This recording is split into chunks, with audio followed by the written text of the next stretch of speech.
পরিষদের অন্যতম সদস্য ঢাকা বিশ্ববিদ্যালয়ের মেধাবী ছাত্র বারবার নির্যাতিত ছাত্র নেতা স্বামী ছাত্রনেতা মোহাম্মদ ইয়াসিন আহমদ বর্তমান মোহাম্মদ ইয়াসিন আহমদ। আলহামদুলিল্লাহ রাব্বিল আলামিন আসসালাতু ওয়াসসালামু আলা রাসূলিল আমিন ওয়া আলা আলিহি ওয়া আসহাবিহি আজমাইন।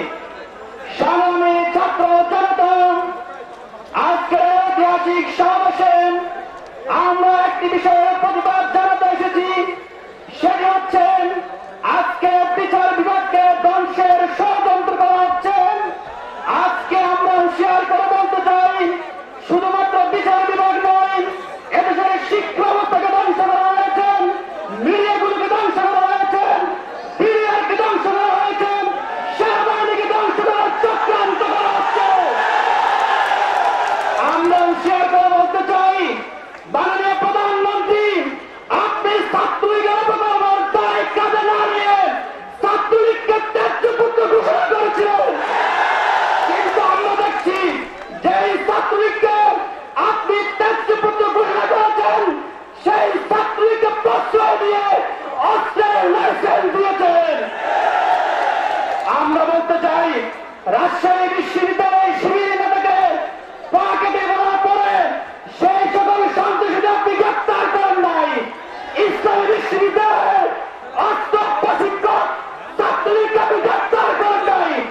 চট্টগ্রাম বিশ্ববিদ্যালয়ের ছাত্রদেরকে হল থেকে বের করে দিয়েছেন।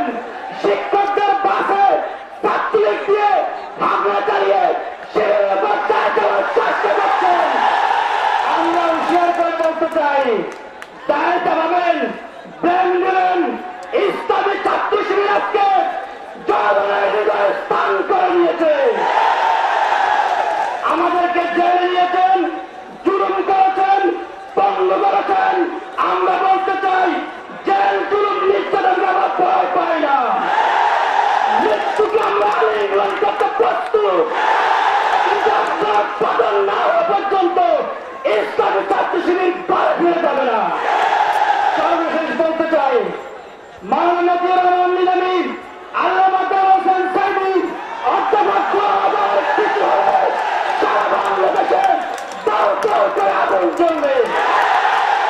ইসলামী ছাত্র শিবিরের পক্ষ থেকে আগামী দিনে আন্দোলন সংগ্রামের প্রস্তুতি করার আহ্বান জানিয়ে বক্তব্য শেষ করছি। বাংলাদেশ জিন্দাবাদ, ইসলামী ছাত্র শিবির জিন্দাবাদ। ছাত্রনেতা হাবিবুর রশিদ হাবিব।